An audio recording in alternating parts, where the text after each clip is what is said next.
They pay interest on gold in gold with no storage costs ever. Visit interestongold.com/David. That's interestongold.com/David.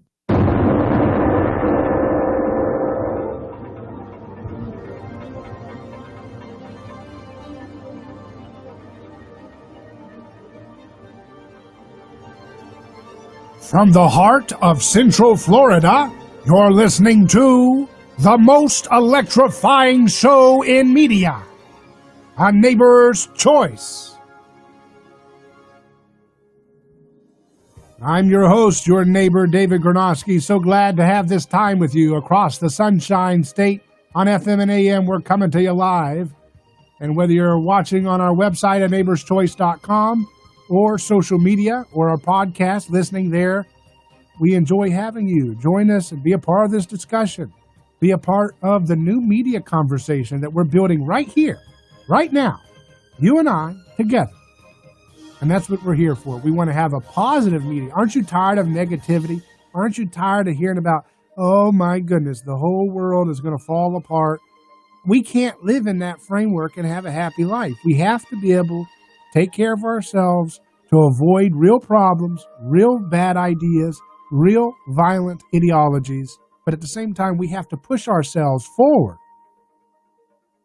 I was just talking to a friend the other day that, if our society would cultivate great stories, that it would change our collective attitudes, right?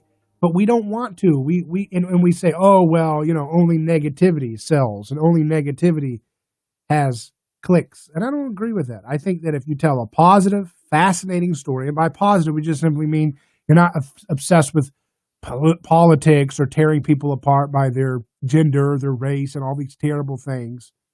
But if you focus on building people up and looking for great stories, who is out there maybe making a great stride against solving dementia in a non-toxic, very, very inexpensive way?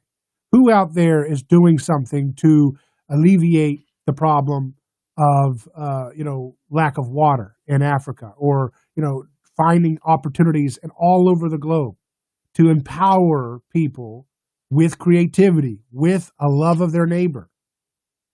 That's what we need to be looking for, right? And there's a lot of programs that all they want to do is stay on that hive mind. They want to stay on the hive mind of blame, blame, blame, finger point, right? That just doesn't get you anywhere, right? That just stays in that same holding pattern. We have to have a media that's not staying in a cyclical holding pattern, but wants to go somewhere. And that's what this program's all about. So I hope you appreciate that mission. I hope you spread the word, that you tell friends and family, you share the podcast link, ask them to subscribe to the podcast, write a review, whatever their podcast platform of preference is. Those reviews help enable us to reach new folks with this positive message, with this exciting message. It's not a Pollyanna message. If you've listened to the program, that I don't pull any punches when it comes to taking on bad ideas. Things like critical theory, things like Marxism, things like neoconservatism, things like globalism, things like, a coercive, centrally planned nationalistic frame of work. We need to have decentralization. We need to have localism. We need to have families first. We need to have peace. We need to have liberty. And, we don't need to just shill for candidates all day. That's what a lot of political culture media is all about. It's all about, we're going to shill an ideology or push a certain thing. And people always ask me, well, who are you? Are you team conservative? Are you team libertarian? Are you team traditionalist? What is your camp? And that's our tendency in our left hemisphere of our brain to want to sort and categorize anything that's hard to categorize. We can't handle something new. We can't handle something fresh. We can't handle something dynamic. Oftentimes we want to sort, categorize, label. And that left hemisphere tendency of sorting patterns and not seeing things holistically, I think that's at the root of our problems. If we see things holistically, if we see how what I do on this program as we look at how if we abandon the principles of personhood, you hear me talk about personhood all the time. That means the collective doesn't have the right to treat a human person as expendable. You don't have the right to initiate violence to get their way over that person, to change the way they think, to change the way they eat, to change the way they hire or fire, or to change the way they build their home. You don't have a right to initiate violence against people. Now, some people say, oh, is that libertarian? Well, obviously, the non-aggression principle that libertarians talk about has some correlation to that. But I find a much, much more consistent and long-lasting home with what I'm saying, these ideas, from the life of Jesus himself. He embodied something beyond just a non-aggression principle. He embodied something beyond just an axiomatic philosophical, treatise. He embodied a life of personhood, a life of nonviolence, of creativity, of courage in the face of groupthink, in the face of peer pressure to go along. Listening to the news break before our broadcast began today, I heard, the same old groupthink talking points presented as hard news, saying things like, hey, well, we have to, discredit anything that comes out of Trump. That's what these hard news guys are saying. Anything he says, it's all, it's scary, it's conspiracy theories. Anything Biden says, including perpetuating and covering up this sick, racist, xenophobic Russian conspiracy theory that he and intel groups overseas were a part of whipping up to create a kind of psyop, horrible abuse of the public, horrible abuse of people's trust, horrible abuse in the institutions of our government. But he gets a total pass on that. That is a Pravda trash media. It is trashy because it can't even live up to the intellectual sophistication of Pravda. It's just sloppy trash. It's fan fiction. It's trying to imitate things like Pravda state media. But it doesn't even rise to the level of intelligence that is even worth, giving it some kind of respectability. The media, for some reason, wants to act like a state organ. And we don't know why that is. The most important thing to think about when we look at that is it is something to do with the power of human imitation. That human beings like to imitate one another. They like to copy the desires of those around them. They like to keep up with the Joneses. They like to, it's not just on a superficial level of fashion choices and, monkey see, monkey do kind of behavior, rote imitation. It also goes into something deeper. I will, desire certain things that my neighbor desires. I will desire a certain way of talking. I will desire a certain way of looking, a certain way of using my tone of my voice, all because I want to be like the neighbor in the social status that they seem to perceive, that they seem to have, right? And that, I think, is at the core of why the media is so broken. Because when you do not have role models, influencers who are pushing us towards nonviolent, creative, human personhood honoring ideas and choices, then the media it turns in on itself. And the only thing it can focus on is mimetically, and that just simply means copying what everybody else is saying and what they consider to be the cool crowd. The cool crowd for the media are folks who sycophantically kiss the establishment on everything they want. They do everything they can. Instead of writing journalism pieces, they write press releases that look with the trappings of journalism, but are actually press releases that sell the public on pacifyingly, submissive feelings towards the entrenchment of the state into our lives. And such that they can sell the establishment while making you feel like you're buying into revolution. I mean, that's what they're trying to do right now. They're trying to have this Mick woke, this Mick revolution, this Mick resistance that you see, where they can call for all kinds of vicious, violent aggression If you are not with them, you are a violent, evil person. If you are not with them in supporting a mass incarcerator like Joe Biden and Kamala Harris, then somehow you are an enemy of liberation. That's how stupid this McWoke ideology is. It's a manufactured, astroturf, corporate-sponsored, televised fake revolution. You got to understand that. Now, it's not fake on one level because it does have physical threats for people's lives and safety. If we're going to destroy the foundation of conversation, of free speech, of self-defense, if we're going to destroy the foundation of private contract and honoring our word and honoring private property, if we're going to gut the whole framework so nobody knows what anything is anymore, that is very much a threat to your family's well-being. And that's something that we need to be cognizant of. We need to be able to push back against it. But it is ultimately a kind of satire at the end of the day, this McWoke revolutionary spirit. It's a satire on all the things we actually want. We do want justice in this country. You see, that's the thing. I hear the way the left and the right argue about the issues of justice and foreign policy and economic opportunities and all these things. And it seems like the framework is you're either for the status quo or you want these fake McWoke corporate revolutionary, phony ideas as the replacement, right?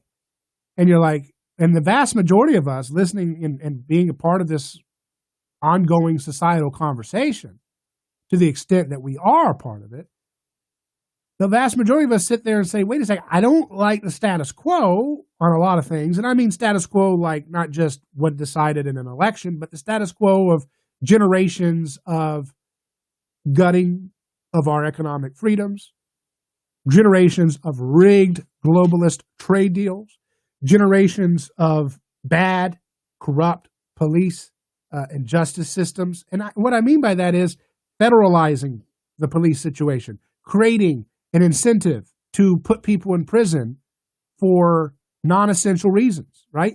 On the show, I'm really a big believer in real criminal justice, which is let's have all the resources available to go after violent crime, right?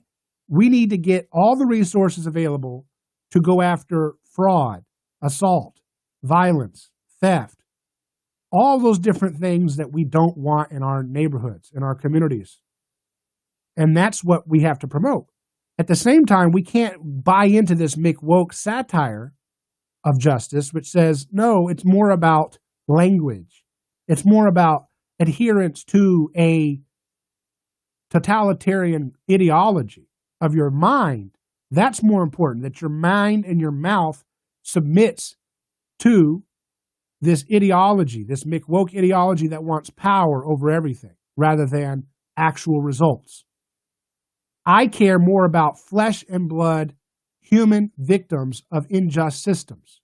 And the unjust systems include the globalist trade deals, include the mass incarceration, include perpetual never-ending wars. All of those things can be laid at the feet at the media and its one-party machine that it seems to have in this bureaucracy from D.C. and its crony allies in Wall Street. All of those mistakes can be laid at the feet of the media that continually tells you that you need to hate your neighbor because of their skin tone or their zip code or their height or their weight or their gender or whatever it is, their religion. They're always trying to push us into these silos so that we can feel like we're the guilty party. And yes, I'm not saying that, we all fall short, right? But this idea that the establishment somehow has the authority to tell us that we as ordinary citizens are the primary instigators of unjust behavior. And all we got to do is surrender more of our liberties, more of our freedoms, more of our family values over to these nihilistic do-gooders that want to control our lives for us and centralize everything. That is a satire on our hunger for justice. And we have to push back. I'm David Gornowski. You're listening to A Neighbor's Choice. We'll be back in just a moment. In the meantime, you can email me, hello@aneighborschoice.com. Share this if you're watching it on YouTube. Share this if you're watching this on podcast or listening to it on podcast. And if you're listening on radio, set the station that you're listening to. You want to have this as your go-to station to join us, because this is where exciting things happen. This is where the real conversation happens, where we break through the fake news and we provide a path that we can all get behind for all of us. Back in just a second.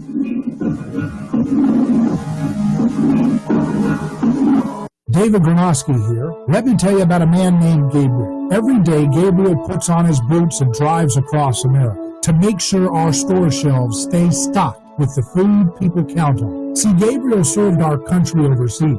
He knows that America stands for freedom, quality, and caring for others the way we would like to be treated. That's why when Gabriel saw food shelves getting low during the pandemic, he hit the road as a driver with Oakley Transport. In the land of the free, where no one should go hungry, we need heroes like Gabriel to help keep America fed. CDLA driving professionals. Join Oakley Transport today. Keep America fed. Visit oakleytransport.com or call them today at 1-877-8-TANKER. That's 1-877-8-TANKER. A lawsuit is not something that anyone looks forward to. It's a stressful process. There are attorneys in Tampa Bay that keep clients well informed, creating less stress. That law firm is Catania Catania. Personal injury law is defended with full disclosure. There is no guessing game. If it's an auto accident, medical malpractice, nursing home negligence, unsafe working conditions, or motorcycle accidents, the law firm of Catania Catania will handle the process worry-free from start to finish. Many victims don't realize they have a claim for the loss until they talk to Catania Catania. They only represent private individuals and treat every case as if it's going to trial. Putting families first is more than just a slogan. It's their way of practicing law. It's a commitment to you. Remember, they don't get paid if you don't get paid. So go to CataniaCatania.com. Over 28 years in practice. Catania Catania, personal injury, auto, and motorcycle accident attorneys. Catania Catania, putting families first. Office Tampa. Not attorney spokeswoman. Brandon Ford ended last year as the largest volume Ford dealer in America, and with just 3 short months left of 2020, Brandon Ford's in a neck-and-neck battle with a dealer just outside the Ford headquarters in Detroit, and Brandon Ford has a lot on the line. Becoming the world's largest volume Ford dealer is hard, but staying the number one Ford dealer is even harder. So during the battle to be number one, they're making every deal, and the prices are crazy, like 2020 F-150 STX demo specials for just $31,900. Everything's on sale. No exceptions, no exclusions, all month long. Brandon Ford's entire inventory, 2,000 vehicles, has been slashed to sell vehicles at an incredible pace. Increase our lead and keep the heat on during the battle for number one. So come in today. The deals are going to be stupid. Brandon Ford, the largest volume Ford dealer in America. Highway 60 and 301 in Tampa, or at BrandonFord.com. If you want to pay less, help Brandon Ford win the battle for number one.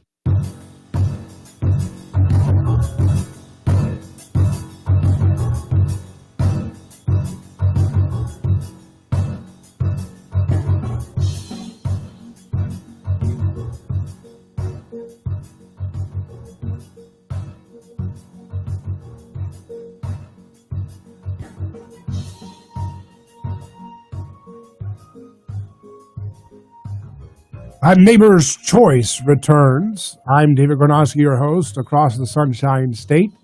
Here we are, together, unpacking the news, learning together, growing together, but guided by principles, guided by role models that we can look up to, role models that we can not idolize, because, if we start idolizing people, that's when we fall into mistakes, right? When we idolize presidents, when we idolize rock stars, when we idolize teachers, when we idolize even parental figures, when we idolize people at work, when we idolize the manager of our company, whenever we idolize people, we fall into a mistake. We fall into a stumbling block. And we're never satisfied with that because we feel like we can never keep up, or we feel like our idols disappoint us because we find out that they're human. Oh, wow, what a surprise. But so much of our culture is a confusing and maze-like place of idolization. where instead of trying to cultivate win-win solutions, instead of trying to cultivate humility and gratitude, we cultivate envy. We cultivate unsatisfaction. We cultivate tearing down people who have something. You're too tall. I got to tear you down. Something wrong with you. You're too pretty. You're too rich. You're too whatever, right? There's always got to be something that we get pushed into this matrix of envy and resentment. And that's what's happening when we see the political situation so creepy, right? So ugly, so fraught with tension and disarray and ineffectiveness. It is a reflection of the people. It is a reflection of all of us not being able to come together, get along with our neighbors, and cultivate a spirit of nonviolence, of courage, of creativity. All those things come together. And I'm just convinced that you can't get it by some kind of esoteric principle, some kind of abstract philosophical principle. It has to come through role models. And that's why I promote, whether you're religious or not, that the best role model we can look to is imitating the personhood of Jesus. And I'm not going to back down from that, because there's a lot of folks who could do a radio program or a podcast where they tell you, hey, we're going to learn from Steve Jobs, or we're going to learn from Elon Musk, or we're going to learn from Jeff Bezos. You know, whether they say it explicitly or not, they're acting like, you know, we're trying to figure out what the magic juju juice or whatever, you know, the special power of those figures that we can emulate and learn from. Or you have programs like radio shows that everything they do is, what did Reagan do? What can we do like Reagan did? Or what can Trump do? That's the new one.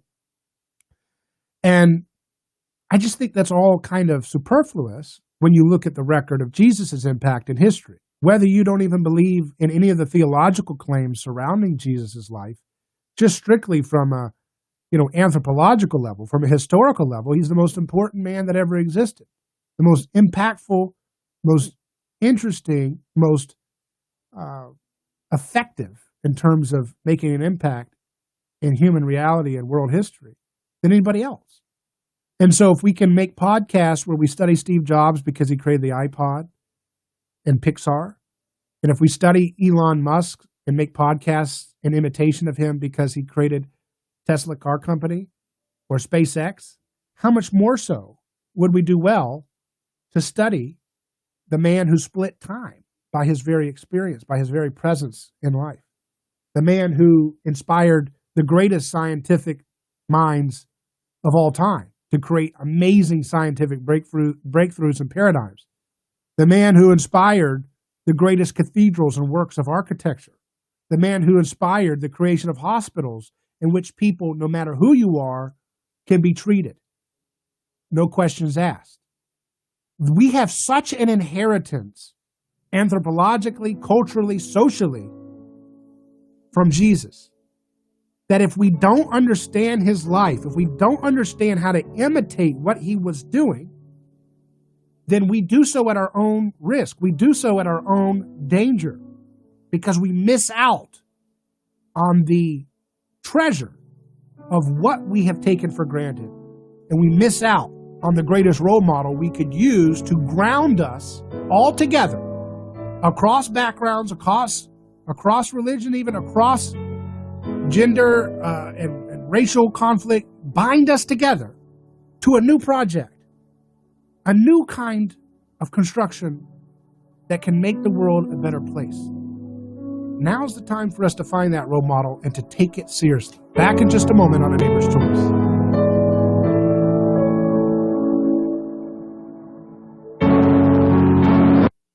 Ronald Reagan would turn over in his grave if he saw what's going on today. Crazy things are happening. You cannot be afraid. You've got to stand up for what you believe is right. One thing is for sure. You can't trust anybody. For talk, news, and information, you can count on us. Enough is enough. I mean, I almost blew a gasket. Good for the country. I know what I'm talking about. A lot of wackos out there. Your connection to talk about it. The all new News Talk 1040 WHP. In North Carolina, video of the Charlotte Mecklenburg police custody death of Harold Easter has been released following a judge's order. Police Chief Johnny Jennings warning the public it's disturbing. Easter was arrested in January and swallowed cocaine, collapsing while alone in an interview room. He died days later while in the hospital. Jennings announced a new policy that all suspects in custody must be under a constant monitoring. And for those officers who resigned, he says future employers will know of their involvement in Mr. Easter's death. And so any department that is seeking these officers for employment will come to us and ask for personnel records, and this will be reflected. The Trump campaign announcing it's moving the Wisconsin rally scheduled for La Crosse to Janesville Regional Airport this weekend amid pressure by mayors and state leaders to postpone due to a surge in coronavirus cases there. 20% of tests are coming back positive in the state. Hospitalizations are also near capacity in the city. Michelle Franzen, ABC News.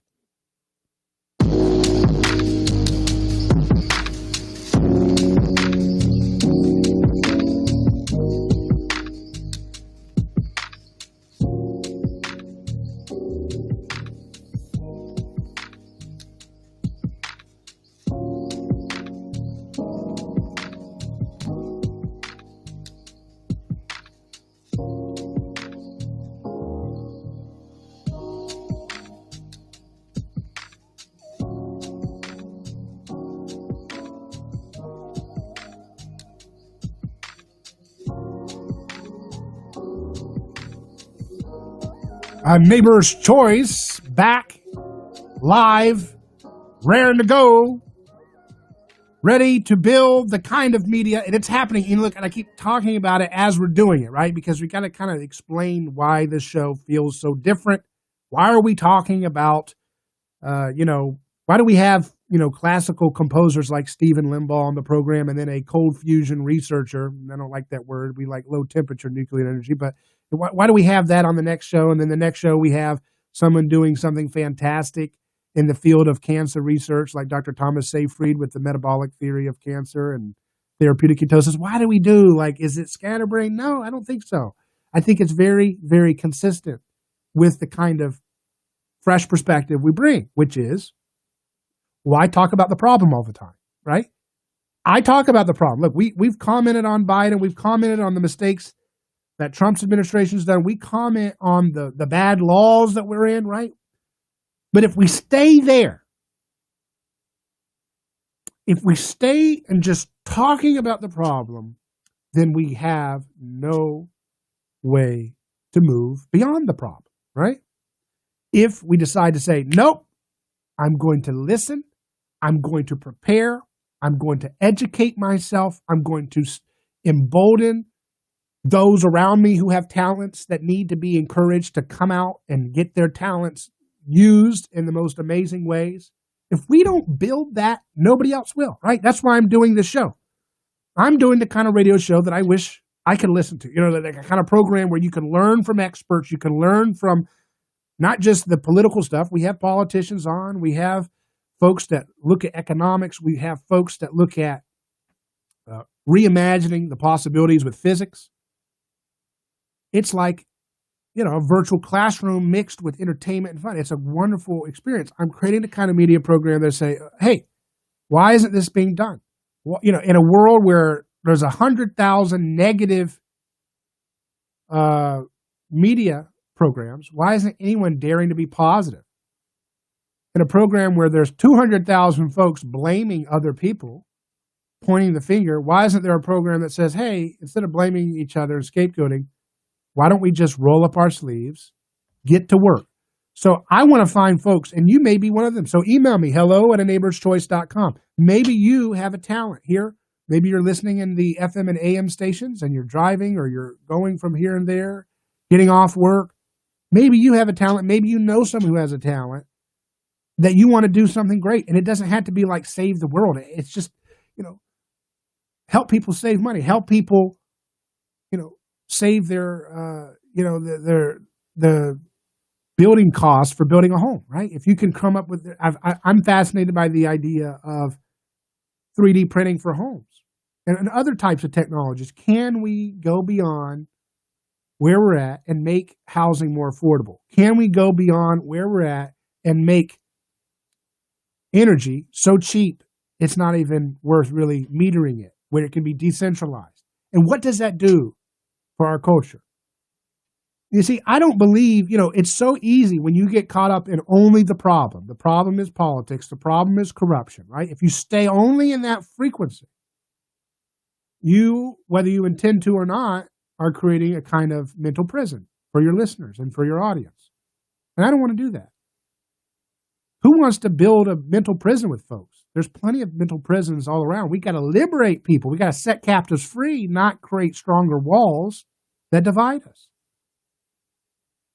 We have to be able to have the courage to say, you know what, I got a crazy idea. Can this work? And it doesn't mean that we just accept any wacky idea that has no basis in reality. Of course not. But we first have to have the environment where we have a hope for the future, where we have confidence in ourselves. I look at things like what they call critical theory, right? This critical race theory, which is the academic foundation for what they call woke and Antifa and all that. And I look at that stuff and I say, it's not the problem. It's a symptom of the problem. These bad ideas being so sticky and contagious, they are a symptom of a society that does not know how to look forward anymore, right? If you can't look forward, then all you're going to do is spend your time looking at minutia details and squabbling about lunchroom drama. Think about it. If you want to, let's say you're in a group. You could be at work, you could be at school, you could be at college, whatever.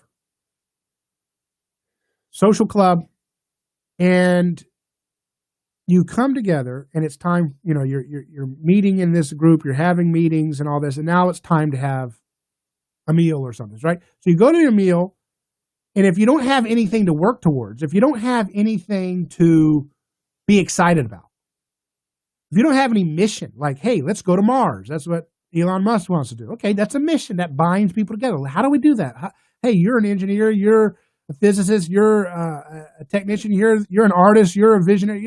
You bring these people together and you let the ideas intermingle, you let the talents stack, and you come up with a solution, right?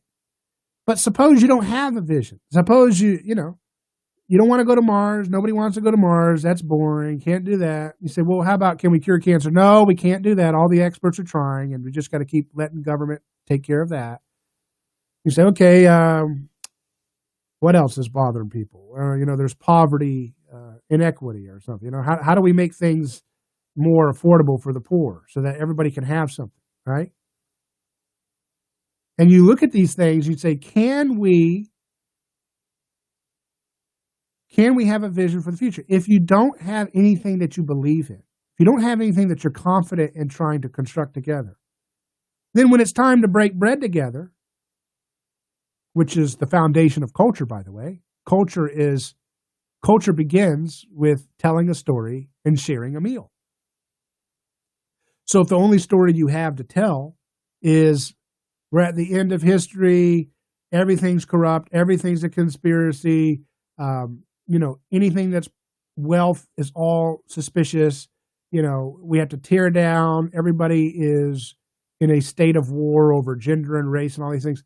When that's the only story you tell each other, then when it's time to break bread together, the only thing you're going to have to talk about is all the squabbles. Who's sitting at which table? Who got a bigger piece of this? Who got a bigger, a more comfortable position in the lunchroom? It's just fixating on social squabbles.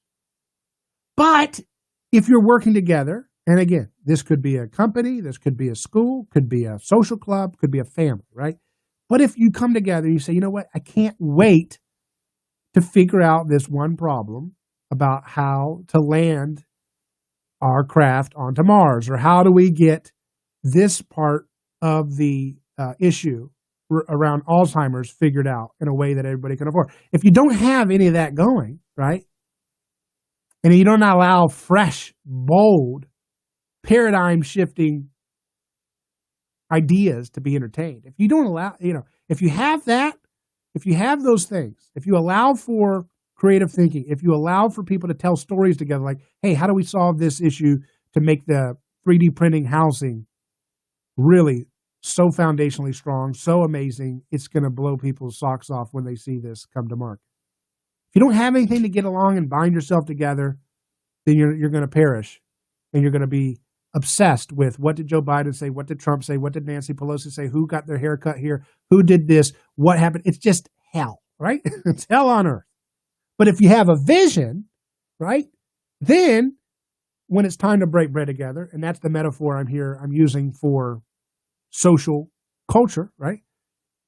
When you break bread together, you're not fighting over who's sitting at whose table. You're saying, oh my goodness, can you see what we can do here? Oh, wow, look at this. Look, I built a logo. Oh, look, I built this. Look at me. I can help with this. Or this person says, hey, did you see what she could do? Can you see what he can do? And you come together, and now you're excited to have a social, event like breaking bread. Now it's so exciting you don't even want to pause from the thinking and the talking. It's a pleasure. It's a delight, right? So that's what we have to build together, right? I could just say it, write a few articles and be done, but I don't want to. I want this to be a contagious thing. I want 10,000 more A Neighbor's Choice type programs to pop up, and not just rote imitation, but actually doing the kind of foundational ways of thinking about solving problems that we all want. Who needs to fight over universal health care and taxations out the wazoo if we can solve many of the diseases with non-toxic therapies that cost hardly anything right under our noses? I'm not saying that I or anyone can figure it all out, but we need to encourage this way of looking at the world. To look at your days that you have each and every day you wake up, to see it as an amazing opportunity to engage with the universe, to engage with those around you, to improve your ability to serve your neighbor. Because that is the foundation of contentment. It is better to give than to receive. Who said that? If we have a creating mentality, or as Jerry Boyer, my friend, says, are we going to be takers, or are we going to be like the maker? Are we going to make things? Are we going to have the courage to say, you know what? I don't care if the establishment science folks say that I'm crazy here. I'm just going to make the results speak for themselves. And we're going to, and if you have that courage, because that's the biggest problem, right? It's not about money. It's about people being afraid of being laughed at and marginalized socially. Well, I had this creative idea, but I don't want to tell anybody because I don't like the way I saw somebody else who was different. They did something different and they just got totally, railroaded, mocked, humiliated, lied about, smeared. And so that effect of fear of mob envy, crowd envy, and alienation for being different, that fear is the biggest problem we face, I believe. We don't, and that mixed with not even believing in right and wrong, that's a consequence of that. When you're focused on social squabbles, lunchroom politics, it turns into eventually the insanity we have today where we don't even have a right or wrong anymore, right? Because if all you do is argue about social status stuff all day long, eventually you argue so much, it's like you've lost touch with reality and you don't even know where right and wrong is anymore. You've lost sense of any grounding. What were we arguing about? Who was right? What's true? What's good? What's moral? That's what postmodernistic political, ideas are all about. Normalizing violence because you've exhausted, like arrogant brats, the foundations of civilization and decency and tolerance by disparaging things like language itself and saying language is violence. That's what the critical theory, that's what you call woke. And you have to make steps in your life to look at that stuff and make the hard choices to say, you know what, I don't know what the answer is to everything, but I tell you one thing, My family's not investing in this university anymore. My family's not sending our kids into these garbage government programs for schooling anymore. We're going to go in a different direction. We're not going to demonize the folks who are working in those things. We're not going to stoop to that level, but we're not going to go along to get along. We're not going to go into conformity, bystander effect, where we're all like, yeah, isn't our government school system so corrupt or bad and inefficient? Isn't our university system so ineffective and inefficient and corrupt? Yeah, but then you just keep sending your kids into these pipelines. That is the recipe for a losing outcome. We have to have the courage to say, I don't care about getting my kids into some prestigious university. That's not, what does it matter? What does it profit a man to gain the whole world and lose their soul? What does it profit a person to get these social status tickets at these prestigious universities? Well, what does it really get you? It gets you nothing but insanity, nihilism, taught as theory. A Neighbor's Choice. We'll be back. I'll take a quick break. I'm David Gronowski, your host. If you're tuning in just now, you can email me hello@aneighborschoice.com. That's hello@aneighborschoice.com. Back in a second.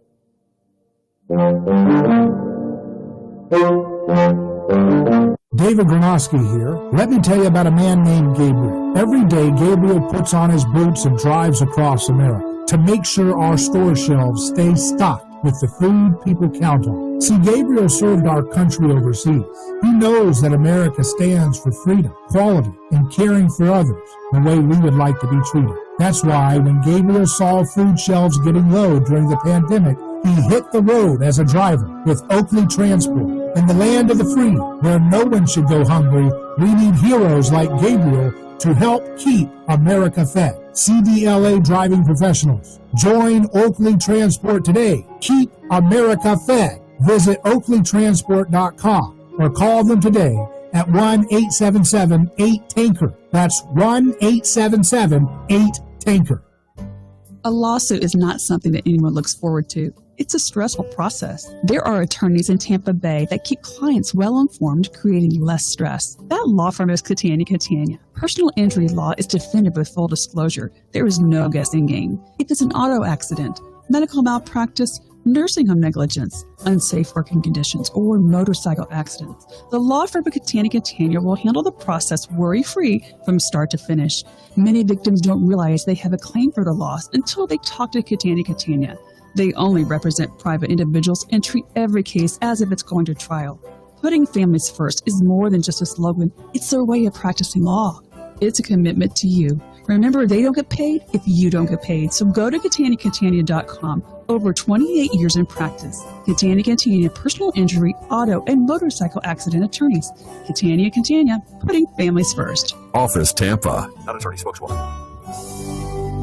Here's one thing you can scratch off your to-do list without going anywhere, without any out-of-pocket cost to you, and even get up to $150 cash back. Get that crack in your windshield fixed by calling Auto Glass America. They'll come to you, and with comprehensive insurance coverage, there's no cost to you. Call Auto Glass America now and fix that pane in the glass with premium glass and a lifetime warranty. Call 813-96-GLASS, 813-96-GLASS. Auto Glass America. Our monetary system is failing. Negative interest rates, growing debt, highly speculative market, and the dollar is being devalued by the Fed. Investing your wealth has never been more challenging. Who wants to earn just 1% interest annually in a savings account? There is another option. Monetary metals. They pay interest on gold, in gold, with no storage costs ever. Visit interestongold.com/David. That's interestongold.com/David.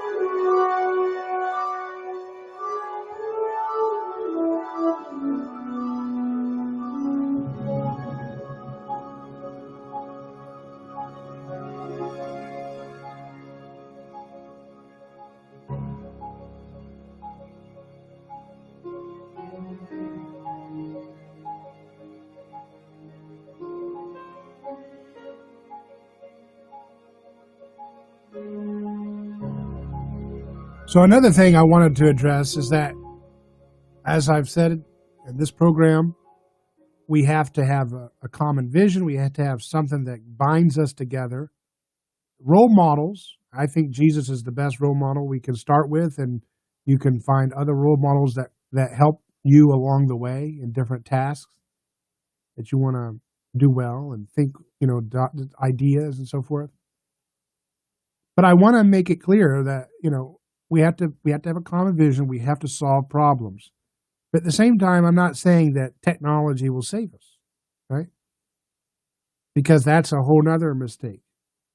I don't think it's the mistake that, we're in danger of making by proposing that we stop focusing on politics and blame games. But nevertheless, it's something that needs to be addressed, which is we don't want to get into this assumption that, technology will create robots and digital interfaces and, implants in our heads and all this. That's not the right way to look at things. Technology is a tool. Technology is a way of doing things in a different way, or a way of seeing things in a different way that you couldn't see before. If you have infrared goggles on, you can see things in a way that you couldn't see before, right? If you're in a forest or something. So technology allows you to see things or do things in a way that you couldn't do before. And so folks might say, oh, you sound like a technologist utopia. No.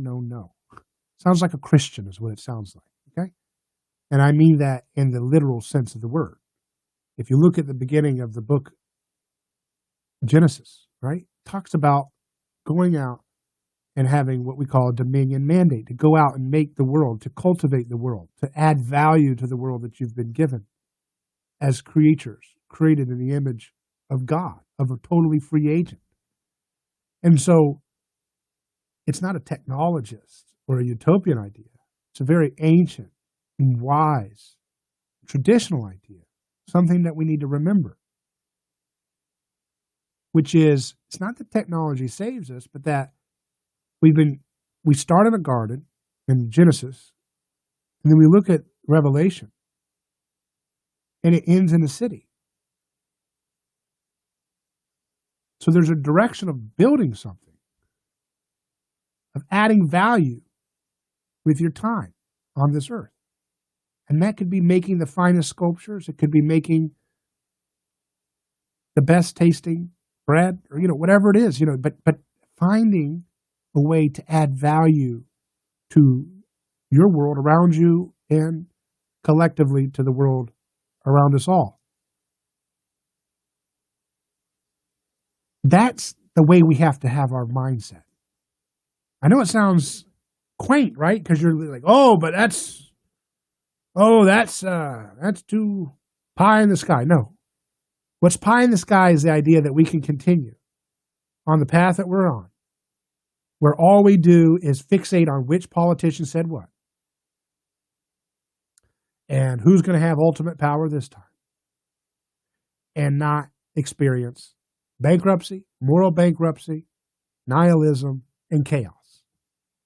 So what I'm proposing is something much more down to earth, something much more tangible, which is you can't control the whole world, but you can control what's in front of you. You can control your mindset. You can control your attitude. You can control your use of your words. Do you build people up or do you tear people down? Do you need a scapegoat? Do you need that crutch? Depending on the media that you listen to. Do you need Biden to be a scapegoat? Do you need Trump to be your scapegoat? Do you need to feel like people dying from a virus happened because of this person? Do you need that? Does that make you feel better about yourself? Does that make you feel safer? Does that give you peace? Do you really need that? See, what's great about the Bible is that it's all about growing up. It's about letting go of those crutches that we hold on to that limit our true potential. And those crutches seem very, very necessary in the heat of our squabbles around lunchroom politics, lunchroom drama. But when we have a vision, when we believe in ourselves, when we love ourselves the way, and then love others the way we love ourselves, when we have that, when you have a purpose, suddenly those crutches that you thought were necessary to keep you up, you look at them and you realize that wasn't a crutch, that was a scapegoat. I was psychologically dependent on hating Trump. I was psychologically dependent on hating the Dems. I was psychologically dependent on hating China or Russia. I was psychologically dependent on hating this racial group or that ethnic group. You know, that's the kind of awareness that you have once you have a vision that has your eyes fixated ahead rather than just dependent on crutches that were actually human scapegoats. And those scapegoats are limiting us. They're limiting our ability to break through these mental prisons. They're limiting our ability to break through our mental health issues with depression and anxiety, restlessness, bitterness, and contagious envy. So it's okay to get tough. It's okay to, really open up and expose the false ideologies of McWokeism and Conservative Inc. and all these different things. But at the end of the day, we can't stay there. We can't stay as addictive as the drama is. We can't stay there. We have to look up. We have to look forward, more importantly. Look forward. And have the confidence to let go of our crutches. Because those crutches of scapegoats that we have, of leaning on scapegoats, there's a lot of millions of folks right now, they depend their very existence on hating on Trump.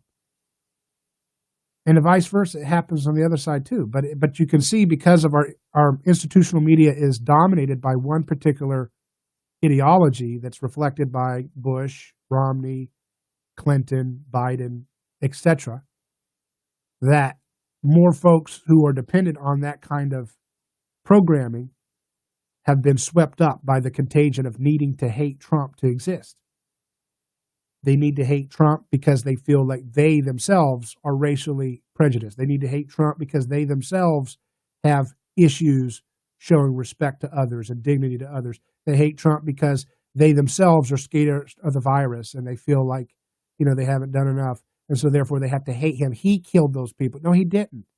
It's a mental virus of blame that we feel. And I can't even say that man's name without some people being triggered. And ultimately, that's not a healthy place to be.